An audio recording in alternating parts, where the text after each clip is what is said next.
Well, good morning. It's Friday morning. We're headed off to the bush. We're going to a village called Siamkwakwani. Can you say that 3 times? Say that 3 times. Siamkwakwani. 3 times. Siamkwakwani, Siamkwakwani, Siamkwakwani. No, that's... Anyway, Siamkwakwani is probably 5 or 6 hours from here. It's a long way. And we're heading out on this trip on your behalf. You have sponsored this trip. We appreciate it. What you have done is allowing us to go, and we're going to take you with us on this trip. We're going to film, video, interview along the way. We'll show you what the roads look like as we go, and you'll get to experience this right along with us. This is George and Kelvin. This one's George, and this one's Kelvin. Say, go Vols. Go Vols. There you go. Don't pay attention to this right here. Or this right Or here. that right there. This is no good. All right, but anyway, we've got a 3-day event planned. We've got a revival among 4 different churches in that area. They're hoping to come together, and we'll see what God has in store for us. We can't go on this trip if not for the help of people like you. What the main thing that they're like is they're very expensive. They're very hard on the vehicle. We have to have this heavy-duty vehicle to do the work, and it's even hard on that vehicle. The roads are terrible. The fuel is expensive. As a matter of fact, come over here. We've got 2 tanks in this vehicle, and then 2 jerry cans with extra fuel just in case we don't have enough fuel to get back on. Last week we went out, and while we were there, we realized that we had somehow or another the fuel that we're buying now, even though it's expensive, it's cheaply made, so it's not lasting as long as it has in the past. So we had to go scrounge around to find a couple of cans or 1 can just to get us home. But anyway, we're camping, we're spending the night in the bush, we're roughing it. There's no running water, no electricity, no toilets, no modern conveniences. Come on, guys. But these 2 guys will go with us. They'll protect us against the bandits.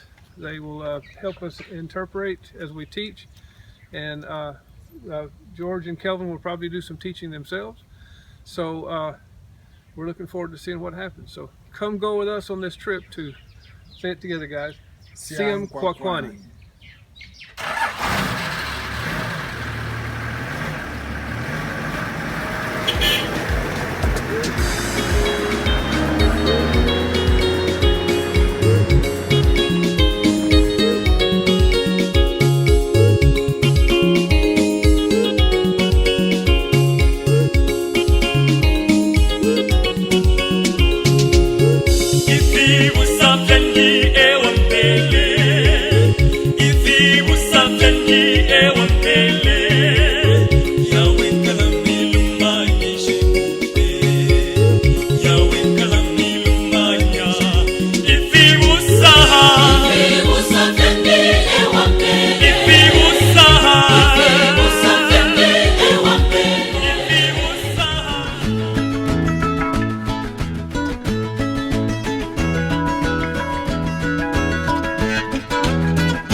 Yeah, I'm Pastor Decision from Small Baptist. We are on our mission to Siamkwakwani to spread the gospel, where they are looking at the theme retrieving the lost souls. Before we reach that place where we are going, we met the people from Ruyaba Baptist Church, and we were with the pastor for Ruyaba Baptist Church Dabret, the one that is in a blue shirt. So that vehicle which is there had a breakdown as they were descending the mountain. The vehicle, it loses the brakes, and from there it hit on the stone, whereby the injector pump has got a problem and the fuel tank has got a problem, and now they are fixing it. We just happen to have enough space to carry some bags. What we're going to do is we're going to help them with all these bags to release some of the stress from the vehicle, and they're going to send a couple little pickup trucks back to pick up the people. So hopefully we'll get everybody in their bags safely to the church. It's about 30 miles from here, a short distance. We've been driving now for 6.5 hours. We got another Probably another hour to go to finish the journey. Just a little bump in the road.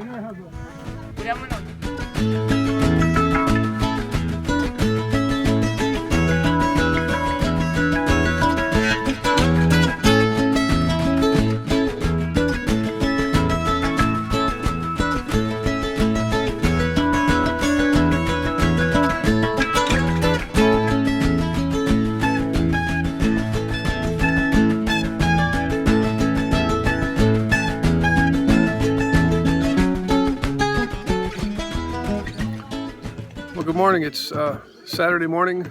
We're here at Siamkwakwani. Last night was a long day. We drove something like 8.5 hours, I believe. Along the way, we bumped into one of the vans that was bringing this group of people here, and it had broken down on the mountain coming down. They had lost brakes, and goodness, they missed disaster by just inches. They were traveling downhill, brakes failed, they swerved and did everything they could to stop, finally came to a stop as they're going down like a mountain road. They were able to bring that van to a stop on a little flat level area, and had they gone another 10 feet, 15 feet, it was down another long slope where it wasn't an asphalt dry road, it was rocks and crevices, kind of like going down English Mountain back in the old days when I did some four-wheeling back in those times. But anyways, they missed sure disaster by just a little bit, only by God's grace. We arrived around 5, 6 o'clock last night, and we began to set up for they had already started their program. They were teaching on marriage in the church, and actually in that church structure you see behind me there, they were teaching on marriage. And then off in the woods, we could hear the children singing. They were in a group by themselves together. And then behind us, there was another adult class going on. So this program started on Wednesday. We got here on Friday evening. So it's been a good turnout here. And we're just waking up from a good sleep Friday night. Last night we showed the Jesus film to about a couple of hundred people or so. Haven't got the numbers yet on who all was saved, but we know some were. There was a prayer call afterwards. It was dark. We were tearing down the equipment when they were praying with the people, so we didn't see exactly how that turned out, but we know that some were saved last night. So we're anxious to see what happens today. There'll be teaching all day long today. We're just finishing up breakfast now and getting ready for the day's services. So keep praying.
Churches represented in this revival, 3-day revival. Actually, it started on Wednesday, and we're finishing up today with the final worship service this morning. The choir is singing right now. We're getting ready to have a teaching, and then we'll have to hit the road because we've got got 8 hours driving in front of us. I'm not looking forward to that, but anyway, that's the way it is, and that's where we are.